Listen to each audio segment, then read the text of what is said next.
Olá pessoal, bom dia. Eu me chamo Claudio Henrique. Os outros componentes da equipe são o João e a Amanda. Nós vamos falar sobre a previsão de desempenho de CPUs, utilizando aí, no caso, a regressão, utilizando o algoritmo de aprendizado de máquina Randall Forest, certo? Primeiro, a gente precisa partir da nossa base de dados, no caso do nosso dataset. E o dataset ele é formado, um dataset tabulado ele é formado por linhas e colunas, no caso, o formato padrão, onde as colunas vão ser as variáveis tratadas, analisadas, e cada linha será o elemento do nosso dataset. Tá? Qual é o objetivo desse algoritmo? Ele vai estimar a performance das CPUs. Então, ele vai pegar as informações fornecidas pela fabricante, a gente precisa tomar como princípio que as informações fornecidas pelas fabricantes são válidas, e aí, a partir dessas informações, gerar a nossa dataset, e aí analisar, estimar a performance de cada CPU. Certo. Analisando os componentes da nossa tabela, nós vamos ter o vendor name, que vai ser o nome do fornecedor, ele vai ser o identificador desse meu elemento. O model name, que também vai ser o modelo de CPU, da CPU, e vai ser também um identificador desse elemento. E aí vão ter alguns dados que são fornecidos pelas fabricantes que vão servir de cálculo de estimativa, que é o tempo de ciclo da máquina, a memória principal mínima, a memória principal máxima, memória de cache, o mínimo de canais, o máximo de canais, a performance relativa publicada, que aí já é fornecida pela fabricante, e aí o nosso cálculo, que no caso é a performance relativa estimada. Então, a partir dessas informações anteriores, qual é a minha performance relativa estimada? Que no caso o algoritmo vai gerar essa resposta. A Amanda ela vai falar sobre o funcionamento do algoritmo e no notebook.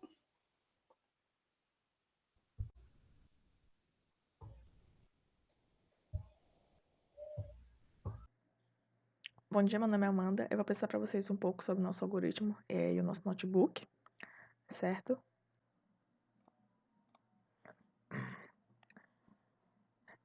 Certo, então, para começar, nós fazemos primeiro a importação das bibliotecas necessárias para que nosso trabalho seja executado. No nosso caso, o Pandas e o NumPy. O Pandas ele é uma biblioteca para análise e manipulação de dados, enquanto o NumPy ele é uma biblioteca para realizar cálculos em arrays multidimensionais. Eles são comumente utilizados juntos, porque eles mostram de forma bem sucinta tudo o que está acontecendo no nosso notebook aqui, certo? Aqui é somente a importação do nosso dataset, e aqui fazemos uma leitura das colunas e das linhas que possuem na nossa base de dados. Atualmente, essa base de dados ela possui cerca de 209 CPUs, certo?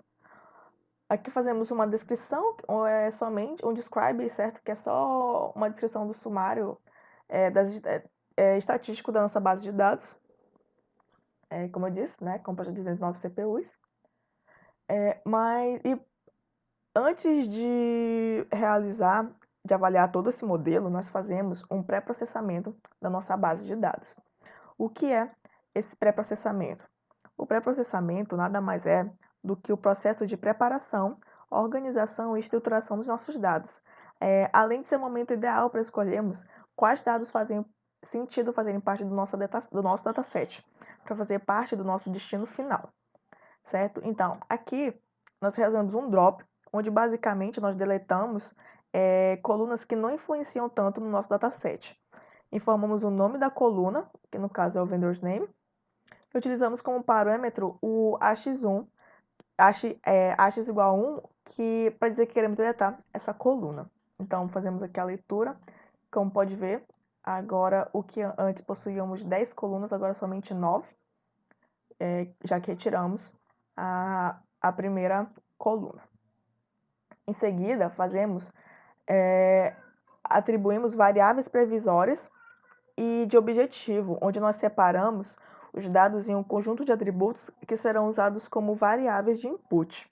E nesse caso, pegamos em X todas essas variáveis aqui, model name, MST, que é o tempo de ciclo de máquina, pegamos a memória principal mínima, a memória principal máxima, a memória cache, o mínimo de canais e o máximo de canais, ou seja, retiramos essas duas últimas aqui. Queremos apenas agora do 1 ao 7. E aqui para Y, nós queremos o PRP, certo? Que é a performance relativa publicada. Agora, aqui nós codificamos a variável model name, porque, como podemos ver, essa variável, elas não são ordinais. Aqui, ó, dá para ver que ela é um 32/60, 470V/7, 470V/7A e assim sucessivamente. Então, nós utilizamos o Oni-Hot Encoder, que basicamente ele gera vetores binários para cada valor inteiro. Ele transforma esses números, esses valores aqui do model name em valores inteiros, certo? Então, nós fazemos, após tudo isso, nós fazemos uma separação das bases de teste e de treinamento. Os dados de teste, eles basicamente são apresentados ao modelo após a sua criação, simulando previsões reais que o modelo realizará, permitindo assim que o desempenho real seja verificado. Esses dados eles costumam representar cerca de 30% da totalidade dos dados, enquanto os dados de treino são os dados que serão apresentados ao algoritmo de machine learning para a criação do modelo. Esses dados costumam representar cerca de 70% da totalidade dos dados, que é exatamente o que fazemos aqui. Nós separamos o set de teste de treino, lembrando que precisamos treinar e testar o modelo em dados diferentes para obter uma avaliação consistente do seu desempenho. Aqui criamos um regressor que implementa o algoritmo de regressão linear e o treinamos nos dados de treino. A nossa floresta ela é composta por 50 árvores de decisão e utilizamos o Randall Forest com Scikit-learn para regressão, que é muito parecido com o caso de classificação, só que no nosso caso aqui a gente muda o objeto que será instanciado. Finalmente, com o modelo treinado, nós podemos realizar as previsões e ver quão próximas elas estão da realidade. E para isso nós utilizamos as métricas R2, que o João vai falar logo em frente. Aqui, rapidinho, mostrando os valores certos de teste, que no nosso caso é o 0.900 e nananana. E aqui as previsões para tal valor. Bom dia pessoal, aqui é o João Vitor e eu vou estar explicando para vocês sobre as métricas do nosso modelo. A primeira métrica, e eu diria até a mais importante delas, é o coeficiente de determinação. Ele provê uma indicação do quão bem o modelo se ajusta a novos dados. Ele mede a probabilidade de uma nova amostra ser prevista pelo modelo através da proporção da variância explicada. O valor de R² vai de 0 a 1, geralmente, mas ele pode ter valores negativos se o modelo se ajustar muito mal. O valor do R² para o próprio X de treinamento e Y de treinamento é 0,9777. Mas esse valor não significa muita coisa. A gente espera que o valor do X de treinamento e Y de treinamento seja mesmo alto. Daí, o valor de R² que seria mais próximo ao real 0,9. Ele implica alta correlação e é o valor que devemos levar em consideração para avaliar o modelo. Ou seja, mesmo para o x de teste e y de teste, o valor de R quadrado é alto. Daí o nosso modelo, a gente usa árvores de regressões, só que agora a gente está usando ele como regressor, né? No trabalho anterior, a gente tinha uma base de dados da avaliação de risco de crédito, a gente teve que usar ele como a árvore a Random Forest como um classificador. Nesse trabalho a gente usa ele como regressor. Daí as métricas com acurácia ou matriz de confusão não fazem sentido como métricas de regressão. Daí a gente tem outras métricas que a gente pode avaliar. Elas seriam um erro médio absoluto, o erro médio quadrático, a raiz quadrada do erro médio quadrático e o logaritmo da raiz quadrada do erro médio quadrático. Cada um dessas métricas, ela se ajusta a um tipo de modelo e não são todas que podem ser usadas. Aqui para fins de demonstração eu coloquei a medida de todas, mas o ideal seria escolher uma métrica e seguir com ela. Daí, dentro da documentação do Scikit-Learn, a gente tem todas as métricas que a gente pode usar para avaliar o modelo de regressão. Então, além dessa do que eu falei, tem essa aqui, a variância explicada, tem a média da desvio de Poisson, a média da desvio gama, entre outros. Daqui a gente importou as medidas que a gente usou no trabalho. E temos o valor das medidas de erro. O erro médio absoluto, ele mede o módulo entre as previsões e a nossa base de dados de teste. O erro médio absoluto foi de aproximadamente 24 unidades. Já o erro médio quadrático, ele deu 1758, mas como é um valor elevado ao quadrado, ele é realmente alto. Para calcular a raiz quadrada do erro médio quadrático, a gente simplesmente tira a raiz quadrada. Aqui dentro do Scikit-Learn, a gente simplesmente coloca um parâmetro squared como sendo falso. Daí ele calcula a raiz quadrada do erro médio quadrático. Já a raiz quadrada do erro médio logarítmico, ele tem uma escala logarítmica. E ele é melhor usado para modelos que têm tendência de crescimento exponencial, que não é o caso do nosso modelo. Ele tem uma tendência de um crescimento linear. Ele tem uma tendência mais linear do que exponencial. Diferente, por exemplo, do modelo da Covid, que a gente tem visto muito no jornal, que esse sim tem medida de crescimento exponencial. Daí deu esse valor aí de 0,3. Para avaliar melhor e não ter viés lá do overfitting, a gente fez uma validação cruzada. A gente usou esse método aqui, o Crosswalk Score, que ele usa o K-fold por baixo,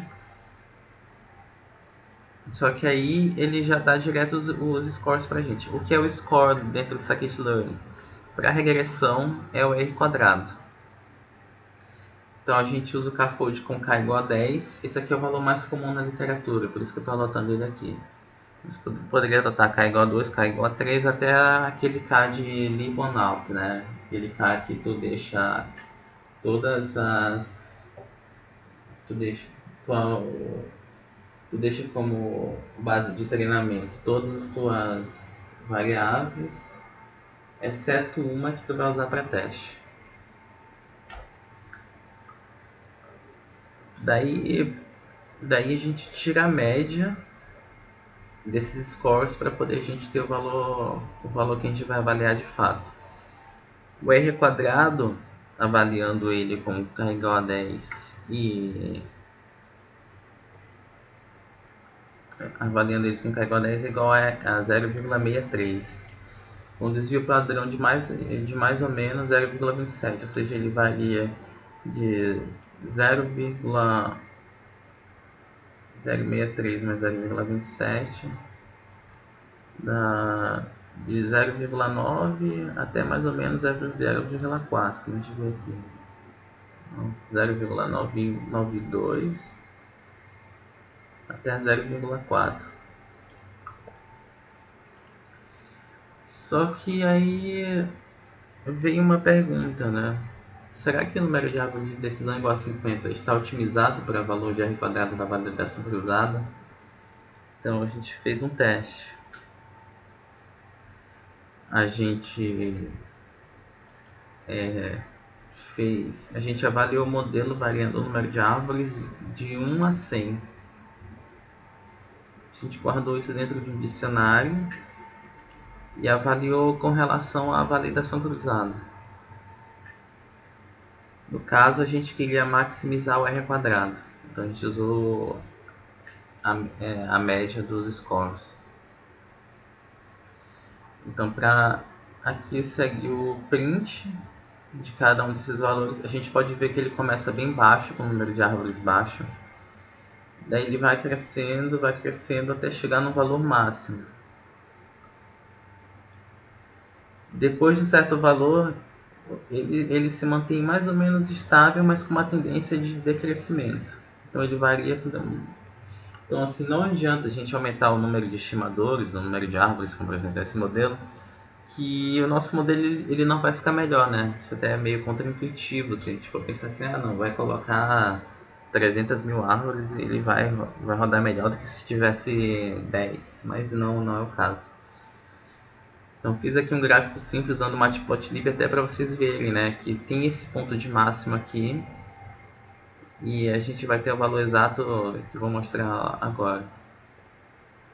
O número ideal de árvores para essa base de dados e esse modelo é 35 árvores e o R quadrado dele é igual a 0,635.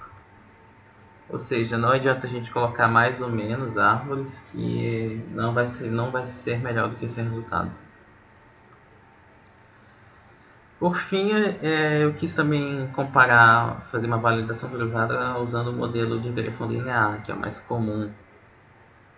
99% dos trabalhos eles usam regressão linear.